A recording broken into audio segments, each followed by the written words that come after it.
A Universal está em 142 países, nos 5 continentes, com aproximadamente 13 mil templos. E a expansão do trabalho evangelístico continua. Em Brasília, por exemplo, a sede local da Igreja Universal ficou pequena para tantas pessoas que buscam a igreja para encontrar a paz, a salvação e a mudança de vida.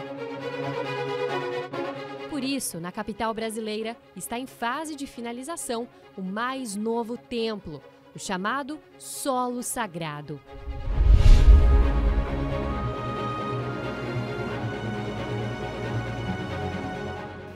Olá, Daniel, Valdir, vocês que estão representando a equipe que está atuando diretamente na construção do Solo Sagrado. Conta um pouquinho pra gente o que está sendo construído e preparado para as pessoas. Temos uma construção de 54 mil metros quadrados, implantada em uma área de 22.500 metros quadrados, na região central de Taguatinga. A edificação como um todo é uma edificação de arquitetura contemporânea, né? Ela está implementada num terreno de 150 por 150 metros, com 22.500 metros quadrados de área. A gente tem 8 pavimentos no total, sendo 4 subsolos. Então, nos subsolos é onde a gente tem localizados mais de 600 vagas de estacionamento. A gente tem vagas especiais, vagas para veículos elétricos. A gente tem vagas para motos, mais de 100 vagas para motos, mais de 200 vagas para bicicletas. Tá? Todo o estacionamento, assim como toda edificação, é uma edificação acessível. Essa grande obra teve início oficialmente em 2019, mas foi no ano anterior que aconteceu o lançamento da pedra fundamental no solo sagrado, com a presença do bispo Edir Macedo. Em nome do Senhor Jesus, meu Pai, nós determinamos isso agora. A inauguração desse templo aqui, neste chão, meu Senhor, e também nessa cadeira onde está essa pessoa. Comece uma vida nova a partir de agora. Comece a partir de agora uma igreja viva aqui e lá, meu Pai. Em nome do Pai, do Filho e do Espírito Santo, e todos que creem digam amém e graças a Deus. Graças a Deus. Graças a Deus. Aleluia! Desde então, muitos desafios tiveram que ser vencidos. Tivemos, um dos principais desafios, a movimentação de terra, 280 mil metros cúbicos, em uma região central. E no meio dessa obra também acabou surgindo a pandemia, que começou lá em 2020, né, e veio se estendendo ao longo dos meses. Como que vocês organizaram todo o trabalho durante esse período? Foi importantíssimo porque a pandemia pegou todo mundo de surpresa, mas a obra não parou, né? É um compromisso da Igreja Universal e a obra seguiu, né? Com todos os desafios de logística, de diversas empresas não cumprindo prazos para entrega de suprimentos, mão de obra muito escassa. Tivemos problemas aí que a gente teve que fazer planos de contingência para evitar a proliferação do vírus, que ele entrasse na obra. Então, foi um trabalho imenso para que a obra não parasse. E a casa que está sendo construída para Deus, que tem como objetivo levar as pessoas à verdadeira transformação de vida após conhecê-lo, já faz parte da história de inúmeras famílias que foram beneficiadas pelo andamento das obras, mesmo nos momentos mais difíceis enfrentados pelo país. E quantas pessoas essa obra empregou diretamente e indiretamente? Nós tivemos aqui, pela obra, até o momento, em torno de 1.200 empregos diretos, né? Indiretos, girando aí de 1.800 a 2.000. E juntos, todos esses profissionais são responsáveis pelo desenvolvimento de um dos templos mais modernos em termos de tecnologia, sustentabilidade e economia. Quais são os destaques da obra na construção quanto às tecnologias usadas, a sustentabilidade e também a economia de manutenção?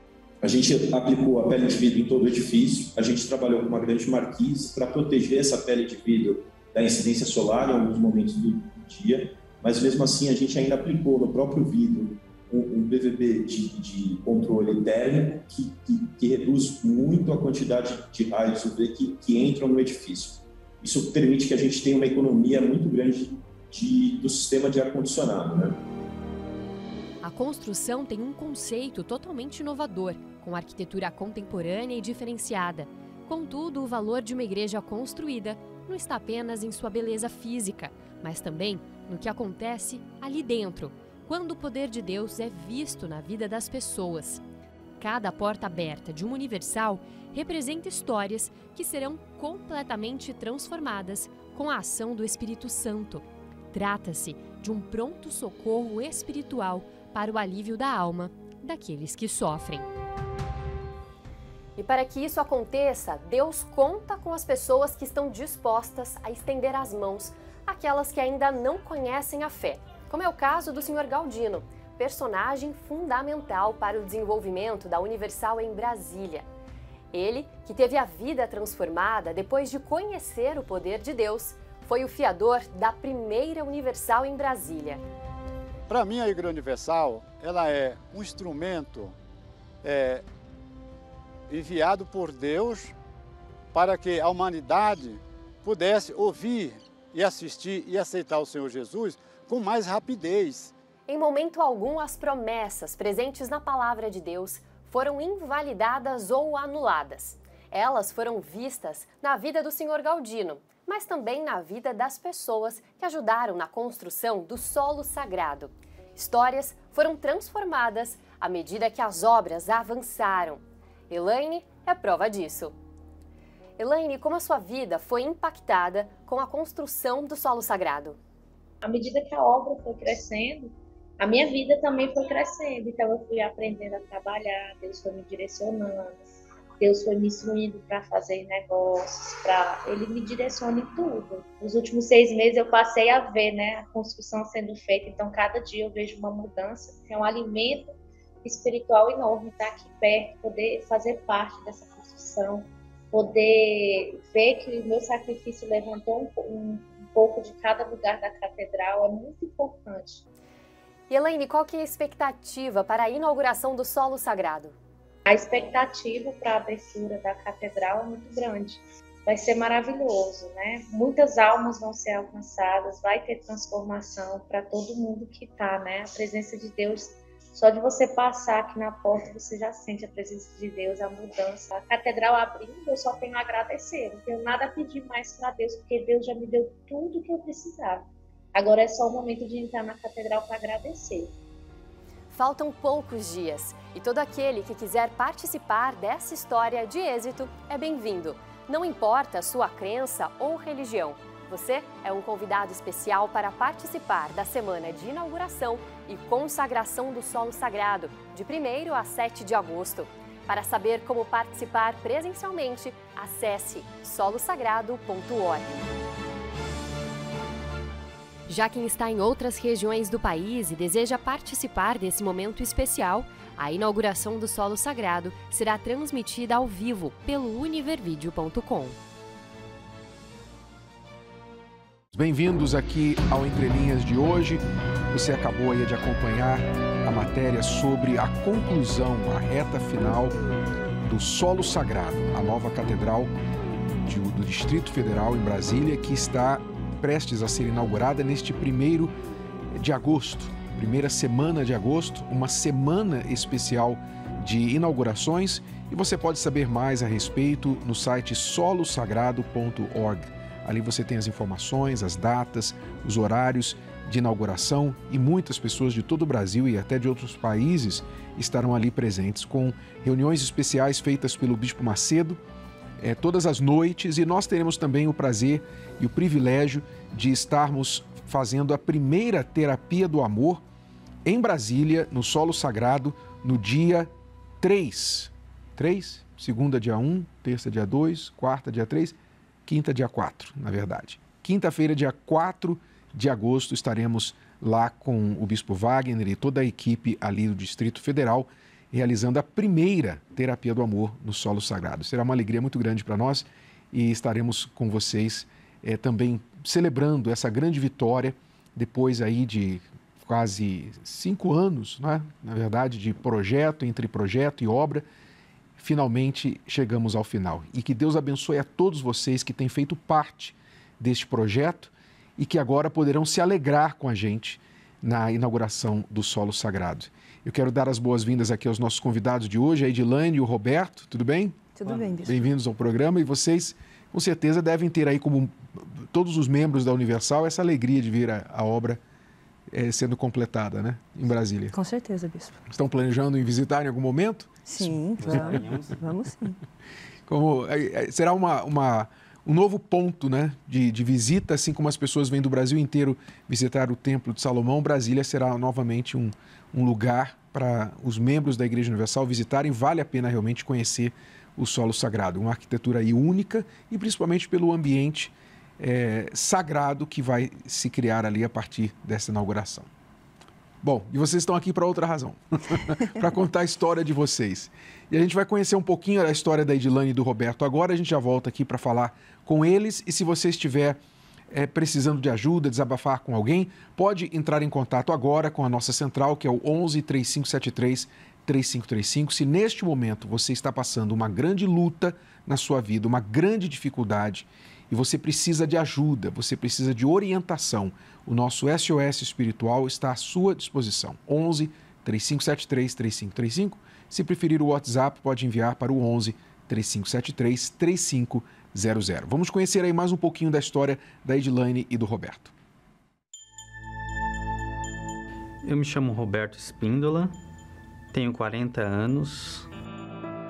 Eu sempre fui uma pessoa difícil, uma pessoa que as pessoas se afastavam de mim. E eu tive um casamento de mais de 19 anos, destruído. Ela quis ir embora. Dentro das minhas possibilidades, eu lutei pelo casamento, mas com a força do meu braço não foi possível. Eu tinha acabado de sofrer um acidente com uma moto, pensamento de morte, pensamento de suicídio. Eu não dormia à noite e tendo que cuidar de uma empresa quebrada, tendo que cuidar da melhor maneira dos filhos. Filho pequeno tinha que trabalhar comigo lá, né? Eu criei um ambiente para ele poder ficar brincando. Quando eu conseguia ficar com alguém que me interessasse um pouco mais, uma hora para outra, estava tudo bem, não tinha problema nenhum, a gente não tinha brigado. No outro dia ele falava assim: olha, você é bacana, mas eu não sinto mais nada por você. Meu nome é Edilane Espíndola, eu tenho 37 anos, eu tive uma criação evangélica, eu fui criada numa igreja evangélica tradicional. Eu com uns 14, 15 anos já não quis ir mais para a igreja e eu tinha muita tristeza, eu era muito triste. Tanto que as pessoas perguntavam para mim se eu era feliz, eu falava que não. E por quê? Porque nada para mim dá certo, ninguém me ama, era o que eu pensava. E desencadeou-se aí uma depressão, né? Com esse histórico, uma depressão muito forte. E lá para os meus 18 anos, mais ou menos, 17 até meus 18, 19 anos, a vontade de morrer ficou muito forte. É como se tivessem pessoas falando na minha cabeça o tempo todo: se mata. Quando a gente sofre algo assim, quando a gente não tem Deus, a gente quer ficar contando para todo mundo. A gente quer confessar essa derrota para todo mundo. É uma maneira de você expressar a sua dor. Então eu contava para um, contei para outro, conta para um, conta para outro, até que eu contei para um cliente meu. E esse cliente meu, ele falou: olha, essa situação toda não é culpa dela, não é culpa sua. Isso é um mal agindo na vida de vocês. Tem um mal agindo. Eu cheguei a achar que o meu destino era ficar sozinha. Quando eu estava no fundo do poço, não aguentava mais, que eu queria me matar, não aguentava mais aquilo, eu fui pro meu quarto. E eu tranquei a porta, eu falei: meu Deus. E eu falei uma frase, a minha oração foi uma frase: me ajuda. E ali eu chorei. Eu chorei, eu chorei, eu chorei, eu chorei. Eu chorava de soluçar. Aí, a minha oração foi só aquilo: meu Deus, me ajuda. E eu levantei. Foi a primeira vez que eu senti alívio na minha vida. Aí, uma semana depois, me evangelizaram. Eu recebi o folheto na frente da Igreja Universal. aquilo entrou dentro de mim. E ele terminou de falar, foi embora. E eu falei assim, olha, me leva na sua igreja. O senhor pode me levar uma hora na igreja do senhor? Eu nem sabia que igreja era. Eu só queria que ele me levasse para algum lugar onde eu teria uma nova oportunidade. Porque eu fazia as coisas erradas, eu bebia, eu fumava, mas eu sabia que aquilo era errado, eu não queria mais aquilo. A minha primeira reunião que eu fui foi a terapia do amor. E ali eu comecei a entender que o meu problema não era amoroso, o meu problema era espiritual. Eu comecei a manifestar com espíritos, ressalto, criado numa igreja evangélica. Quinta-feira a gente vai. Vou levar você lá no templo. Templo? É o templo de Salomão? Ele é o templo de Salomão. Eu falei, uau, que bacana. Eu nunca fui lá. Eu sempre quis ir. E na minha cabeça, o templo de Salomão era pago, né? E eu falei, como faz com as crianças? Ele falou, não, tem uma escolinha lá. Ele vai ficar numa escolinha. Eu falei, eita, vai ficar caro, porque tem um templo, já tem que pagar o templo de Salomão. Tem que pagar a escolinha, né? Ele vai gastar muito dinheiro. Aí, quando eu cheguei no templo, né, chegamos no templo, deixamos as crianças na MBI, e eu, uau, esse baita desse templo lindo. E aí, quando a reunião acabou, em dado momento, nós voltando, eu perguntei para ele, mas e aí? Como eu não vi o senhor pagar nada? Não vi o senhor pagar estacionamento, eu não vi, porque as pessoas falavam que tinham que pagar, né? Ele falou, não tem que pagar nada. Na verdade, eu já tinha um valor na minha cabeça que era de uns R$200 para entrar aqui. E nada. Não, quando eu vim, conheci e vi que você não tem que pagar absolutamente nada. O que você vem fazer aqui não é pagar, é receber. Que foi o que aconteceu comigo. E eu já estava cansada daquela situação, daquele tormento todo. E eu lembro que eu peguei a Bíblia e eu falei aqui está escrito que o Senhor me ama e que o Senhor vai me salvar. Eu sei que o Senhor fez isso na vida de outras pessoas porque eu vejo na igreja, mas na minha vida eu não vejo. Eu lembro que o bispo falou assim, busca o Espírito Santo. E eu lembro que na hora que ele falou, busca o Espírito Santo, eu comecei a buscar. Só que aí o diabo falou na minha cabeça, não adianta você buscar, você não é liberta ainda. E eu busquei com toda a força. Foi muito bom, a reunião foi muito boa. E ali algo já mudou, né? E domingo nós voltamos de novo. E ele me trouxe novamente, pôs eu dentro do carro dele, me deu uma Bíblia. A Bíblia fiel, com as anotações do bispo.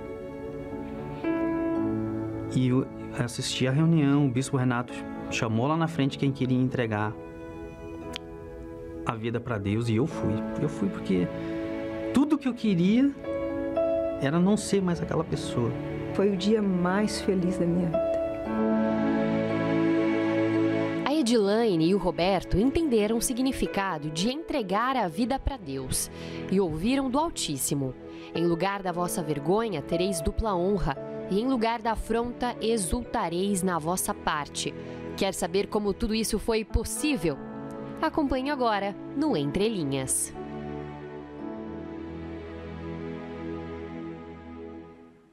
Bom, Deus uniu nos caminhos de vocês. Hoje vocês estão casados há 10 meses. Sim, senhor. Vamos saber aí, antes de chegar nesse ponto, Roberto, quando aquele cliente seu, era cliente, né? Isso. Sim. Falou com você lá no trabalho, você estava falando dos seus problemas, ele falou que tinha um mal na sua vida. Sim. Porque tudo estava dando errado para você. O que você entendeu quando ele falou isso? O que você pensou quando ele falou isso? Eu criei, porque nitidamente aquilo não era natural. Havia algo, porque de maneira natural eu tentei resolver, de todas as formas, mas não deu certo. Mesmo assim, tudo toda aquela desgraça me sobreveio. Então, quando ele falou, olha, o mal trabalha dessa forma, assim, ele falou exatamente o que eu estava passando. Então, eu criei na hora. E aquilo me deu um temor, eu preciso lutar. Quer dizer, você fez sentido para você, pelo que ele falou, por que as coisas estavam acontecendo do jeito que estavam na sua vida. Sim. E, em resumo, era o casamento fracassado, destruído, a empresa, você estava bebendo, vícios. Sim, vícios, bebida, vícios em pornografia, o casamento destruído, tive um acidente de moto, quase eu perco a vida. E então havia uma ação do mal ali que dava, não precisava muito para identificar. E quando ele me falou, ele descreveu exatamente como era a atuação desse mal. E antes de você ouvir isso, o que você achava que era a razão por que sua vida estava só indo de mal a pior? De maneira geral, a gente não culpa, a gente culpa o outro, né? A outra pessoa. Então a gente tende a culpar, olha, a culpa é da situação, a culpa é da outra pessoa, a culpa nunca é interior, nunca é nossa a culpa, né? E nem eu não tinha o discernimento para saber que a culpa era de um mal que estava na minha vida. Quer dizer, sempre achando um culpado, né? Alguém para colocar a responsabilidade. Algumas pessoas pensam, eu não dou sorte, eu dei azar de me envolver com essa pessoa é má. Então, a pessoa não entende que há problemas causados pelo ser humano, sim.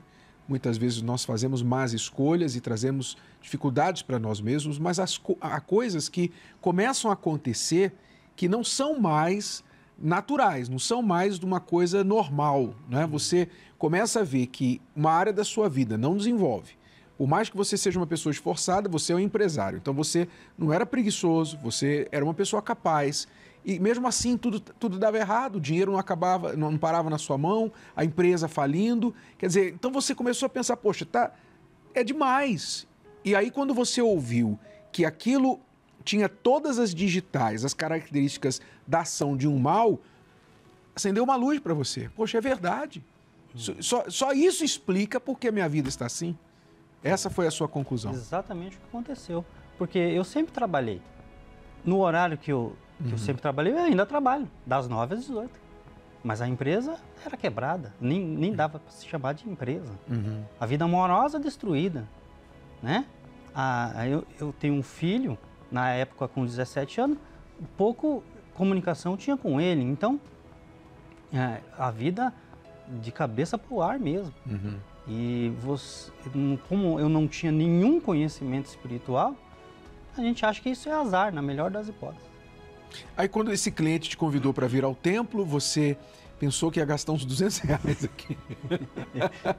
Eu não sei de onde eu tirei, bispo, mas eu já tinha esse valor na minha mente. É, né? mesmo? Você não viu uma tabela de preço em nenhum lugar, mas... Eu não sei de onde saiu, mas eu imaginei que fosse uns R$200 para entrar. E quando ele me falou que, olha, seu filho vai ficar numa escolinha, eu falei, agora... 250. 250, pelo menos. É incrível, a gente ri, mas é trágico, né? Porque, infelizmente, as pessoas são mal informadas, né? Foram vítimas de fake news, e isso aí mostra o quanto as pessoas consomem fake news a nosso respeito, a respeito do Templo de Salomão, a Igreja Universal e todo o trabalho envolvendo a Universal, porque há um preconceito, há uma inclinação de falar mal sem conhecer. Quer dizer, você sem conhecer achou que convidado por alguém aqui ia gastar uns R$200 para entrar, mais os extras. E se alguém me perguntasse, mesmo se eu nunca ter vindo, eu ia falar, eu não vou lá porque tem um custo de mais ou menos uns R$200. Mesmo sem nunca nem ter vindo aqui. Tamanho é o preconceito, né? Quer dizer, então tem que ficar claro para as pessoas que ninguém paga nada. Você chegou aqui e não pagou nada. Não. E ficou surpreso. Sim. Quando você foi embora depois da primeira reunião, você não ficou assim meio... Poxa, não pagou nada. Eu questionei ele, mas qual é a pegadinha? Porque eu fiquei de olho, né? Quando é que ele ia pagar? Quando que a conta ia chegar? E quando eu vi que não chegou, eu questionei, mas e aí? Eu não vi o senhor pagar nada. Ele, não tem que pagar nada. E depois eu vi que o que a gente, qualquer um que vem aqui no Templo de Salomão, vem receber, não pagar. Né? Mas é tamanha ignorância que eu tinha, né? Fui criado assim. Deveria, né? Deveria pagar. Deveria, porque o que a gente recebe, realmente o valor do que a gente recebe de Deus, a gente deveria pagar, na verdade. Mas se tivesse que pagar, a gente não teria como pagar. Não teria como porque pagar. As coisas de Deus não têm preço, né? Mas, reforçando, você que ouviu falar que tem que pagar para entrar no Templo de Salomão, tem que pagar isso, pagar aquilo, não tem que pagar nada. Esqueça isso, você é bem-vindo aqui. Você não vai ser perguntado sua religião, ou se você tem dinheiro, se não tem dinheiro, você é bem-vindo. Venha como você está e, se duvidar, deixa a carteira em casa. Você vai estacionar aqui, vai deixar a criança na escolinha bíblica e vai participar da reunião, não vai pagar nada. Você vai vir, como o Roberto falou, você vai vir para receber e não para dar. Mas, Edilane, você já era da fé muito antes do Roberto e vocês não se conheciam. Não. A sua luta também foi por problema sentimental, você ficou muito mal, clamou a Deus, pediu, fez uma oração ali a Deus, uma oração sincera. E quando você chegou na Igreja Universal, você manifestou com entidade. Sim, senhor, eu manifestei. Eu passei um processo de libertação que durou alguns meses. Eu fui criada numa igreja evangélica, então eu demorei um pouco para abrir o coração, porque a gente tem um ensinamento. Eu cresci na igreja evangélica e eu tive que me libertar desses pensamentos primeiro. E aí eu comecei a passar mal. Toda reunião eu passava mal. Se eu viesse na segunda-feira, eu passava mal. Se eu viesse na terça-feira, eu passava mal. Se eu viesse na quarta, eu passava mal. Todas as reuniões eu via. E eu passei por esse processo de libertação até que chegou uma fogueira santa de Israel. E nessa fogueira santa de Israel, eu fui batizada com o Espírito Santo. Esses pensamentos que você disse que você teve que se libertar, quais eram esses pensamentos que te atrapalharam no início? Eu sou crente, eu não posso ter o mal na minha vida. Eu sou crente, né? Então, assim, a gente tem esse pensamento, pelo menos na igreja onde a gente foi, eu fui criada, eu sou crente, eu tenho uma religião. Então, eu não posso ter o mal na minha vida porque eu tenho uma religião. Então, assim, a pessoa que ela é criada com esse tipo de filosofia, se é que eu posso dizer assim, ela tem a mente um pouco fechada para isso. Então, tanto que quando eu comecei o processo de libertação aqui na Igreja Universal, eu fui reprimida por alguns parentes. Porque eu não podia passar aquela vergonha para eles, porque para eles era vergonhoso aquilo. Mas eu não quis saber.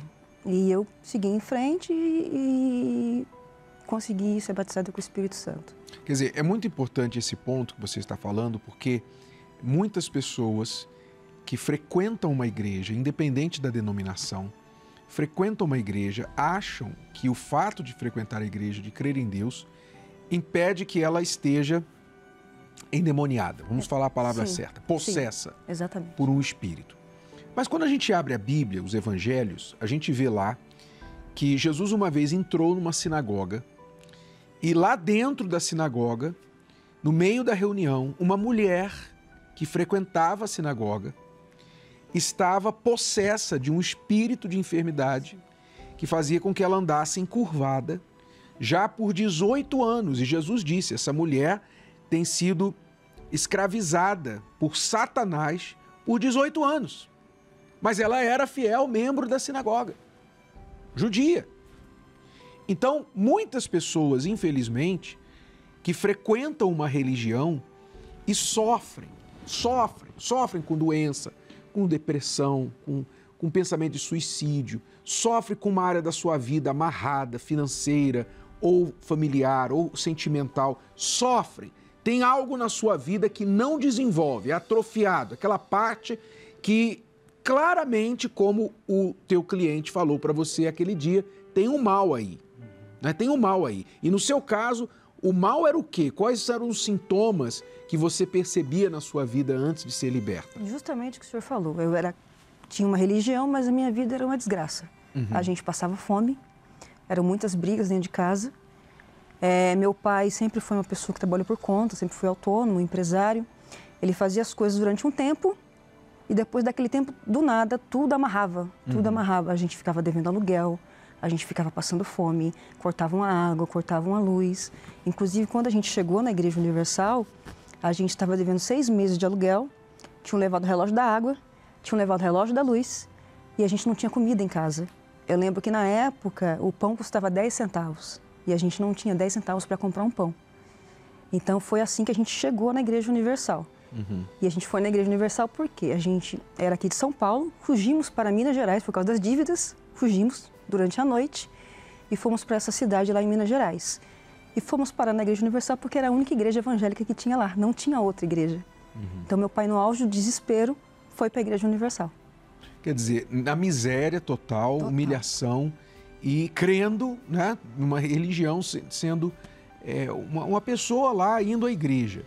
Mas o mal estava ali.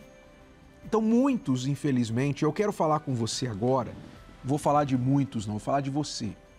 Presta atenção. Você aí agora, não importa qual religião, qual denominação você pertence, talvez até da Igreja Universal.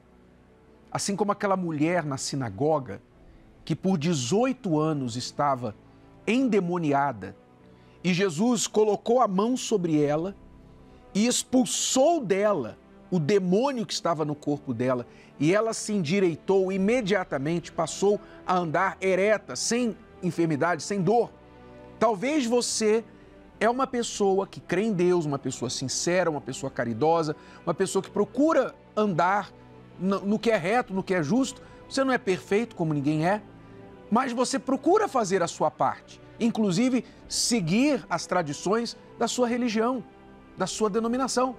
Mas o fato é que a sua vida é uma desgraça. A sua vida tem as digitais de um espírito maligno e não do Espírito de Deus. Você não dorme de noite, tudo que você põe a mão para fazer dá errado, os seus projetos não saem do papel, você é uma pessoa doente com doenças que o médico não consegue diagnosticar, você não consegue dormir, você tem depressão, pensamentos de morte. Enfim, sua vida amorosa também é um desastre. Quer dizer, o que está acontecendo com você? Qual é o problema?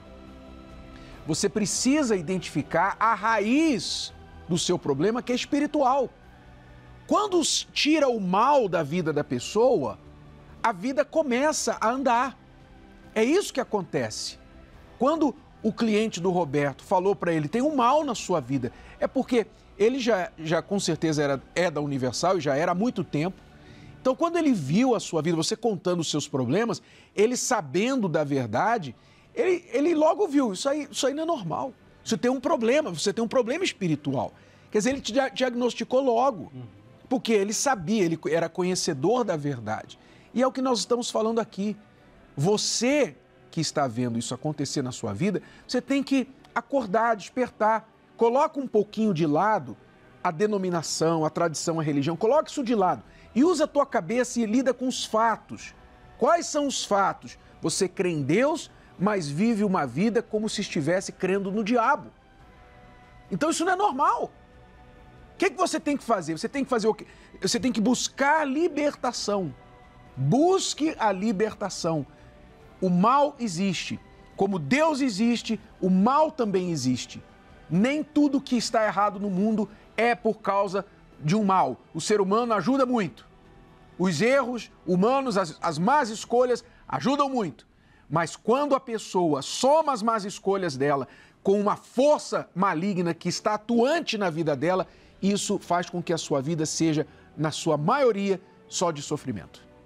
Então você quer ajuda? O que você tem que fazer? Você tem que buscar. Você tem que vir buscar. Engula o orgulho, engula a religião, o orgulho religioso e venha buscar ajuda. Então, vocês vieram buscar, você chegou aqui depois da sua primeira reunião, Roberto. O que aconteceu? O que começou a acontecer na sua vida quando você se libertou desse mal que o teu cliente falou que tinha na sua vida? Então, eu comecei a fazer a corrente de libertação, né? Peguei firme, né? Quando eu determinei que eu ia entregar minha vida para o Senhor Jesus, eu entreguei mesmo, né? Não vou pegar de volta, até porque aquilo nem podia se chamar de uma vida. Então eu ia querer de volta para quê? Né? Então, eu comecei a pegar firme e comecei a ter o contato com a palavra, bispo, porque até então eu não tinha nenhum contato. O primeiro contato que eu tive foi com a Bíblia que ele me deu. Você não tinha Bíblia em casa? Não, eu não tinha. Né? Você eu ganhei lá Qual era a sua tradição religiosa? Você tinha alguma tradição religiosa? Não, para mim eu era católico. Né? Eu cria em Deus, mas é uma crença só na minha cabeça. Não tinha nenhuma ação nenhuma. Uhum. Né? Então, eu perguntava para mim, você crê em Deus? Creio. Mas, não, além de não ter Deus na minha vida, pelo contrário, tinha um ambiente totalmente propício para pôr o mal na minha casa. Porque eu não dormia, eu tinha a empresa falida, eu tinha pensamento de morte. Então, a minha crença não valia de nada, porque eu não sabia agir a minha crença. Aí você ganhou uma Bíblia, começou a ter contato com a palavra. O que foi acontecendo com você? Além da Bíblia, eu também fiz o pacto com a palavra. Uma das primeiras coisas que eu fiz foi o pacto com a palavra da nação e imediatamente comecei a ser fiel. Uhum. Coloquei Deus em primeiro naquela empresa minha que já nem podia se chamar de empresa. E de imediato eu provei, né, como a palavra diz, Deus nisso, e de imediato a minha empresa já começou a andar, multiplicar, triplicar, chegou a 100% o faturamento. Destravou, o que estava travado, destravou. Destravou. Tudo que estava amarrado na minha empresa, de pronto, uma das primeiras coisas que eu percebi foi isso. Uhum. E eu me mantive firme, né? Até que eu me libertei e o obreiro me deu uma palavra e essa palavra me sustentou. Ele falou, quando eu contei todo o problema para ele, ele falou, olha, porque a gente, infelizmente, chega na igreja querendo solucionar os nossos problemas. E Deus tem paciência. Uhum. Deus espera que em dado momento nós vamos se voltar para Ele. Que foi o que eu fiz. Quando Ele disse, olha, busca o reino de Deus e sua justiça e todo o resto vai ser acrescentado.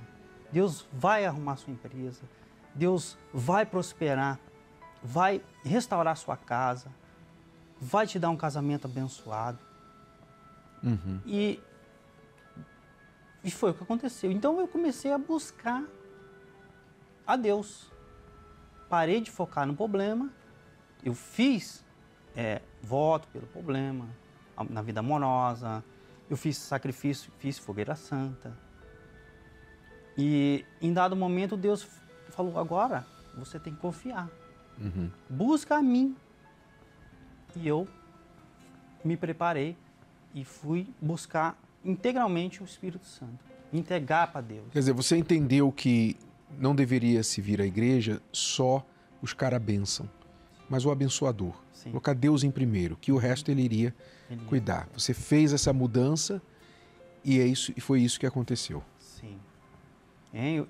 Depois da fogueira santa que eu fiz, pedindo o reino dos céus, veio o jejum de Daniel logo em seguida. Então, eu usei o jejum de Daniel para mergulhar na palavra de Deus, nas coisas de Deus. Porque se eu quero ouvir o Senhor, eu tenho que dar atenção ao Senhor. Se eu estou fazendo outra coisa, se eu estou no celular, como é que eu vou ouvir o que o Senhor está falando? Uhum. Se eu estou em meio a barulho, se eu estou ouvindo uma música, um som alto, eu não tenho como escutar o Senhor. Assim é com Deus. Então, o jejum de Daniel serviu para mim mergulhar na palavra, meditar nos livros, né, nos passos de Jesus, o batismo com o Espírito Santo, a terra vai pegar fogo, tudo. Toda a literatura que a gente tem disponível, vídeos do Universo. Então, eu cortei tudo que não me levava a ter uma comunhão com Deus, eu cortei. E mergulhei nas coisas de Deus. E recebeu o Espírito Santo. Porque quando eu mergulhei nas coisas de Deus, Deus me mostrou o que faltava eu entregar. Eu fui entregando. Deus me pediu um voto que eu havia feito há muito tempo atrás. inclusive um voto que eu fiz, na minha ignorância espiritual, com a bagagem que a gente tem do mundo, né? No mundo é assim, eu aprendi desde pequeno, toma lá, dá cá. Então, se o Senhor me der isso, eu faço aquilo. Uhum. Então, eu fiz um voto assim com Deus. Olha, se o Senhor trouxer o coração, no caso da minha ex, né, na época, uhum, para a família e para mim, então eu vou te servir pelo resto da vida. uhum. Eu fiz esse voto. Então, quando eu fiz esse jejum, então eu estava mergulhado nas coisas de Deus. Deus pôde falar comigo e eu pude ouvir. Ele falou, olha, ele me fez lembrar desse voto. E eu entreguei no altar. Porque se eu não fizesse isso, se assim não fosse, eu não ia estar com ela. Porque você estava com a sua ex ainda numa posição de Deus. De Deus. Condicionando a sua vida, Uhum. a sua felicidade a ela. Uhum. E a gente tem que entregar a vida totalmente, colocar Deus no lugar dele, Uhum. que é o primeiro, né? E isso aconteceu nesse jejum. Você entendeu Sim, isso? Acabou, assim que acabou o jejum, houve o domingo. Uhum. Foi até o domingo da bodas do Cordeiro, Uhum. né? Foi 23 de agosto de 2020. Então, eu já tinha me preparado, comprei roupa nova, eu comprei uma aliança para pôr no dedo e eu já botei dentro de mim que não passava daquele dia. Não passava daquele dia. Porque tudo que eu tinha que entregar, eu entreguei. Não só o que eu tinha de ruim, mas eu também entreguei o meu intelecto, o que eu achava que eu tinha de bom, eu entreguei também no altar. Uhum. Tudo que eu sabia que eu tinha de ruim e o que Deus me mostrou, inclusive esse voto que eu havia feito. Tudo, tudo. E aí, nesse domingo, que foi uma reunião um pouco mais voltada só para o Espírito Santo. Então, teve a busca a reunião inteira, praticamente. E aí, eu fui batizado com o Espírito Santo. E aí, eu, com quase 40 anos, nasci. Com quase 40 anos nasci. Quer dizer, recebeu o reino de Deus, né? O reino de Deus entrou na sua vida. Aí as outras coisas começaram a ser acrescentadas. E entre elas, sim, a Edilane. A Edilane. Né? E você, por outro lado, estava já na igreja há mais tempo, bem mais tempo, e lutando pela sua vida amorosa também. Você buscou em Deus, você esperou em Deus por muito tempo. Esperei, na verdade eu vim pela igreja, eu até ia comentar depois que eu vim, tinha sintomas físicos e tinha os sintomas interior. Eu tinha uma depressão muito forte, que na minha cabeça era porque eu não tinha ninguém na minha vida amorosa. Então era isso que eu alimentava a minha depressão. Então na minha cabeça, se eu conseguisse alguém, eu ia ser feliz. E isso não acontecia. Toda vez que alguém gostava de mim, eu não gostava dele. Se ele gostava de mim, eu não gostava dele. E se eu gostasse dele, ele não gostava de mim, não olhava pra minha cara. Quando eu conseguia ficar com alguém, não dava certo. Aí eu comecei, a primeira corrente que eu fiz foi a terapia do amor. Depois de ficar tentando uma semana ir para a igreja, porque eu não conseguia enxergar a igreja. E fiz a terapia do amor, me libertei, fui batizada com o Espírito Santo e entrei na obra. E eu cometi um erro que muita gente comete. Eu mergulhei na obra e deixei a minha vida amorosa de lado. Então eu me dediquei na obra, nos serviços da obra e deixei a minha vida amorosa de lado. E fiquei assim durante vários anos. Só que aí eu tenho 3 irmãs, a gente morava todo mundo na mesma casa com os meus pais, as minhas irmãs casaram, passou-se o tempo, casou todo mundo, fui madrinha de todo mundo. E eu falei, opa, peraí, tem alguma coisa errada aqui. E eu vi que eu estava sozinha. E eu falei, mas espera aí, tem alguma coisa errada aqui. Eu comecei a pensar, comecei a raciocinar. Que nem eu te contei no testemunho, eu estava bem. Eu não tinha mais tristeza, não tinha mais depressão, minha vida financeira já estava estabilizada, não tinha falta de nada. Então, assim, teoricamente, humanamente falando, eu não precisava de ninguém. Eu estava plena, estava satisfeita, mas eu vi, não, tem alguma coisa errada aqui. Então eu comecei a considerar aquilo que estava escrito na Bíblia, que é ser melhor 2 do que 1. Então eu comecei a colocar minha cabeça para funcionar. Eu deixei o que eu achava de lado, o que a experiência às vezes traz para a gente, que às vezes a gente se apoia um pouco nisso.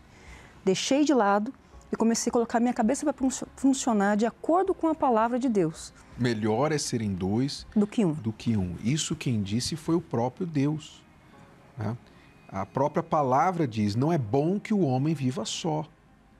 Então, se Deus disse não é bom que o homem viva só, é porque é muito ruim.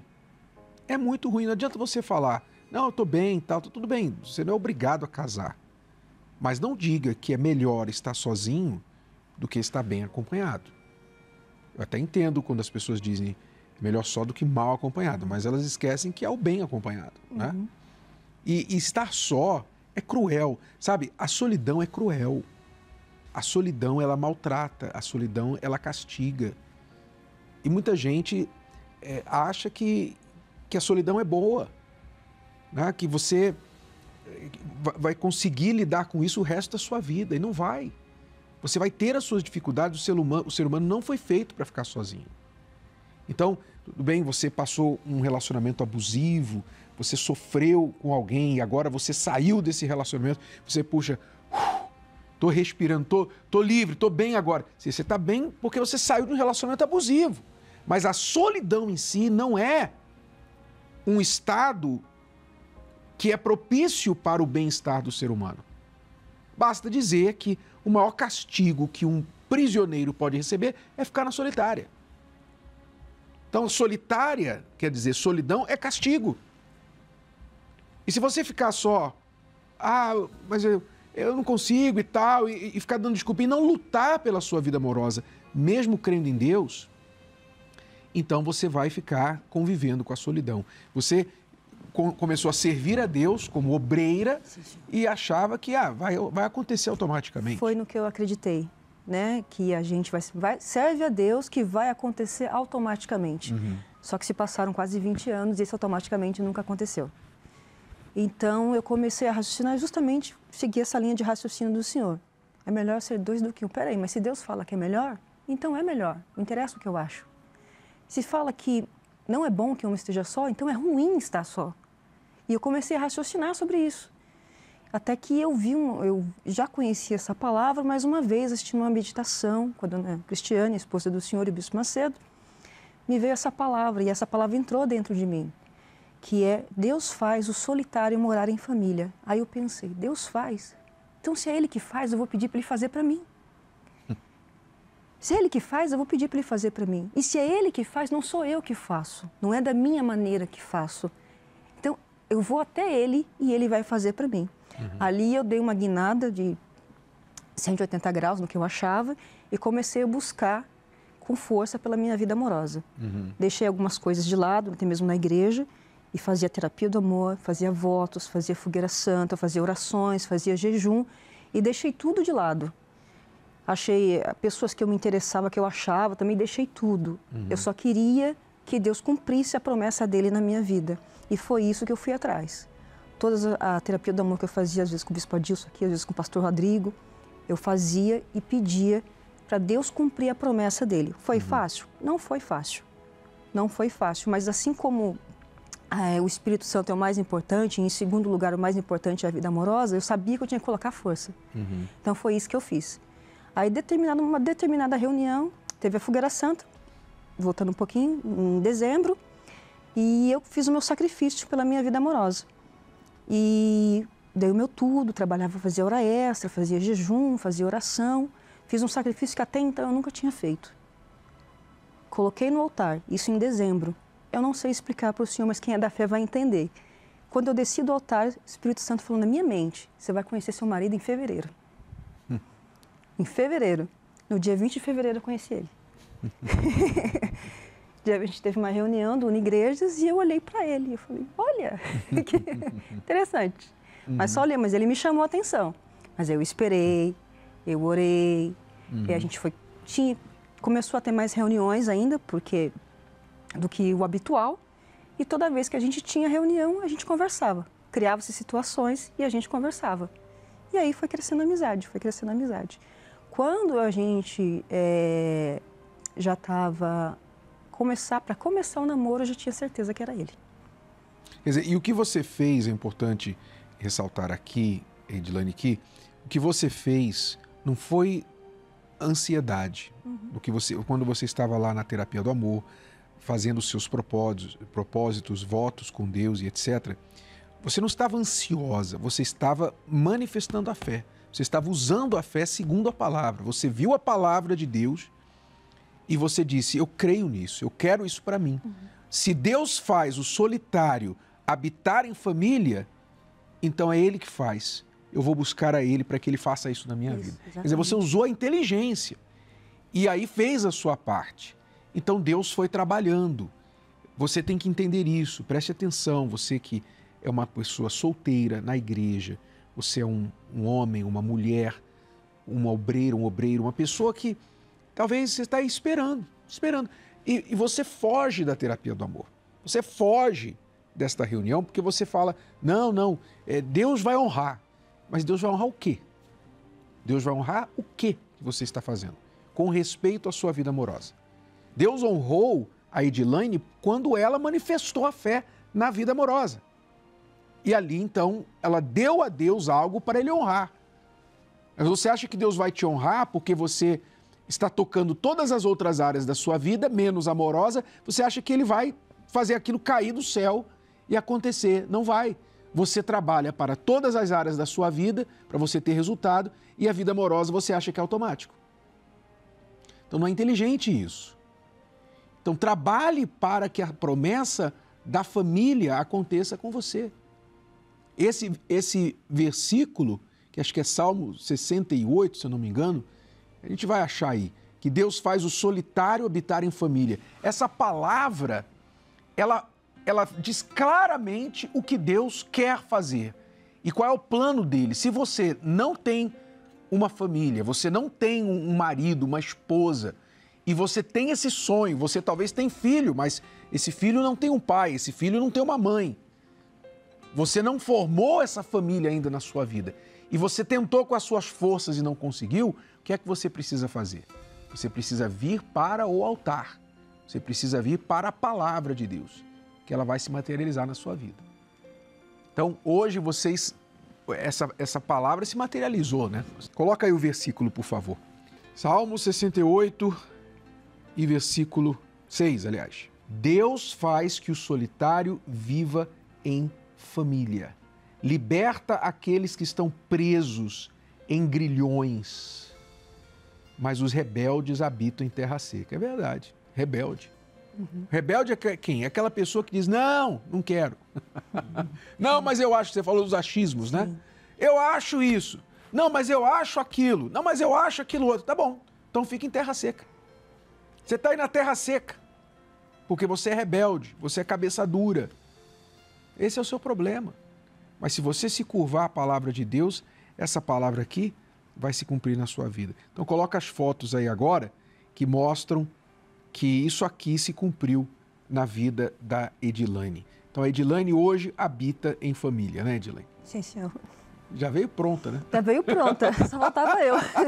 Cumpriu literalmente. Literalmente, só faltava eu.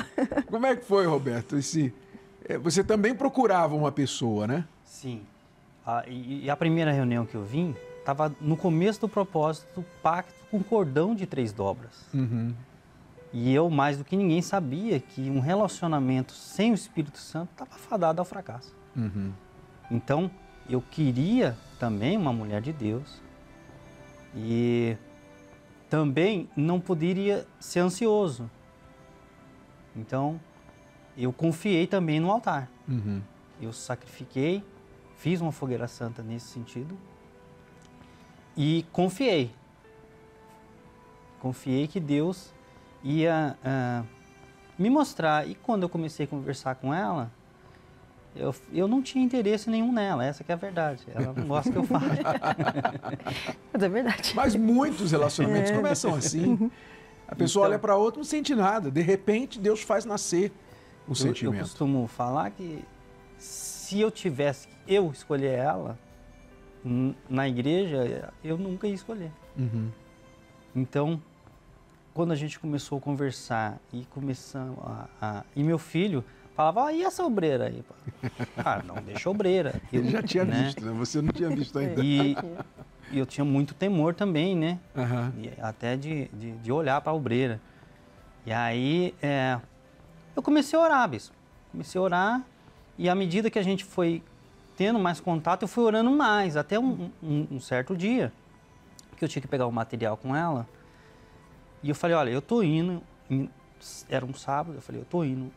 Não tinha como ela me entregar esse material. Eu tô indo lá no Templo de Salomão, na reunião de obreiros, que agora é de discípulo. Você pode me entregar o material lá? E ela veio.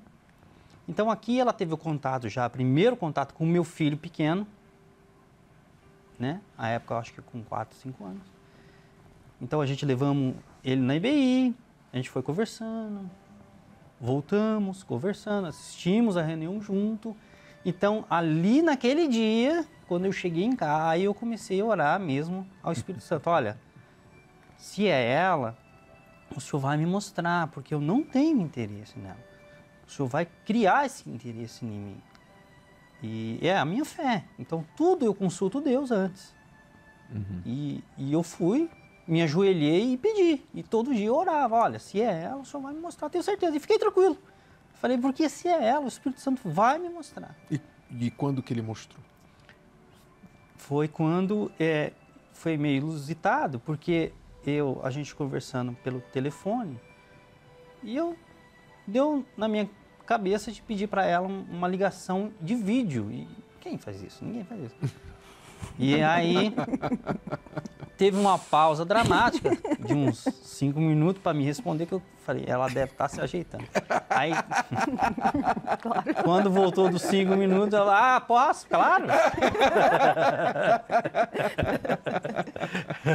Aí veio a chamada de vídeo. E aí, nessa chamada de vídeo, a gente foi conversando. Eu não lembro sobre o que a gente falava, porque foi uma experiência muito forte com o Espírito Santo. Depois do batismo, essa foi uma experiência muito forte. E a gente conversando, e dado momento ela sorriu. E Deus falou comigo, é ela. E eu, bispo, perdi o chão. Imagina uma situação dessa. Eu falando com ela ao vivo e Deus fala, é ela. Então eu perdi o rumo e ela viu, só que ela não entendeu nada. Ela não entendeu, ela não sabia o que estava se passando. Uhum. E você tem um sorriso tão bonito, foi só que eu consegui falar, eu fiquei vermelho, eu fiquei assim, porque foi uma experiência muito forte. Uhum. E eu falei só para ela assim, guarda esse momento, porque eu vou te falar o que foi. E ela disse que naquele momento, eu passei a olhar para ela com ternura, naquela hora. Isso eu não sabia, ela que contou depois. Mudou. Quer dizer, eu estou lembrando aqui, né, o Salmo 68 falou lá que os rebeldes, eles andam em terra seca, né? Olha só o que diz o texto de Isaías. Isaías, que nós falamos inclusive neste último domingo na igreja.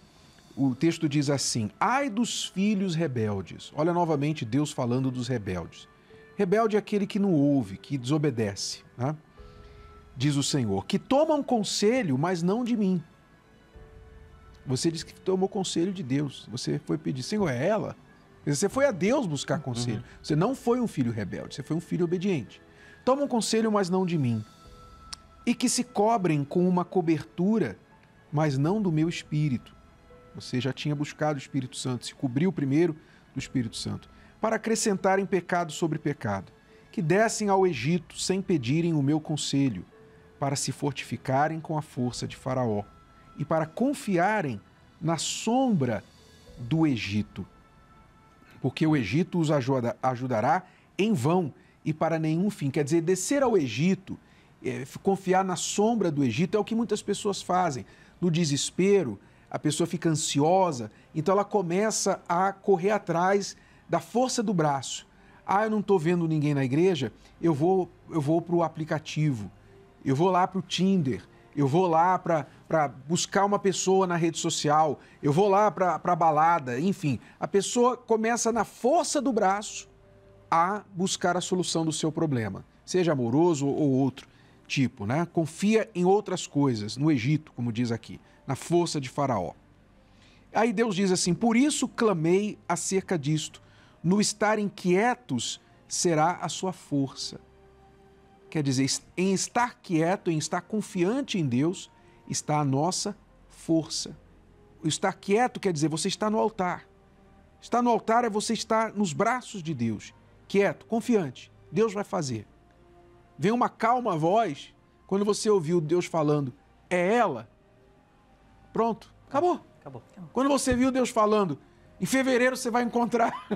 Tranquila, tranquila. Você ficou quieta no altar de Deus. Esse material que eu queria entregar para ele era meio fake, assim, não tinha tanta urgência, que eu já sabia que era ele. Eu só tava... Essa qualquer desculpa vale. Não tem problema. Não estar inquieto será a sua força. Quer dizer, o contrário da ansiedade. Aí Deus conclui e diz, vai, pois, agora, escreve isto numa tábua perante eles e registra-o num livro, para que fique até o último dia, para sempre e perpetuamente. Deus é Deus de últimos dias. Deus é Deus do último dia. Até no último minuto Deus pode fazer acontecer. Então, nós estamos nesta fogueira santa do Monte Carmelo, nos seus últimos dias, e domingo agora, dia 31 de julho, será o último dia da fogueira santa. E quem sabe você que está acompanhando agora, mesmo neste último dia, ainda pode mudar a sua história. Se quiser trocar de altar, você já desceu ao Egito, já confiou na força de Faraó, já confiou nos teus recursos, tudo deu errado. Então você vai deixar isso de lado e vai descansar, vai ficar quieto no altar de Deus. Então, se você crê, meu amigo e minha amiga, procure uma igreja universal ainda hoje. Procure uma igreja universal amanhã, se você está assistindo à noite, você não pode, hoje já. Então, vá até uma igreja universal e peça o pastor para te mostrar o altar. Diga para ele para te explicar sobre a fogueira santa do Monte Carmelo. E ainda que no último dia a sua história vai mudar. Faça isso, porque Deus tem planos maravilhosos para você, como mudou a vida do Roberto e da Edislane. Bom, então vocês hoje estão felizes, transformados, ainda em lua de mel, habitando em família. Habitando em família. E é Deus que faz isso. Bom, obrigado pelo testemunho de vocês. Tem alguma coisa mais que vocês querem acrescentar? Não, minha parte não. Eu queria acrescentar que Deus é como uma estrutura quando você vai construir um prédio, qualquer coisa. Você precisa de uma estrutura, ou aquele prédio vai ruir. Então, o que eu fiz não foi nada demais. Eu obedeci a palavra e construí tudo em cima da rocha, que é o Senhor Jesus. Então, eu construí minha empresa nessa rocha, a minha família nessa rocha. Então, hoje meu filho também é convertido, também é de Deus. E, como está escrito, crê no Senhor Jesus, será salvo tu e tua casa e tua família. A palavra se cumpre. Amém. Então está aí. Se você quiser, a palavra está esperando por você. Que Deus abençoe a sua vida. Obrigado. E nós estaremos aqui de volta da próxima vez com mais um Entre Linhas com você. Até lá.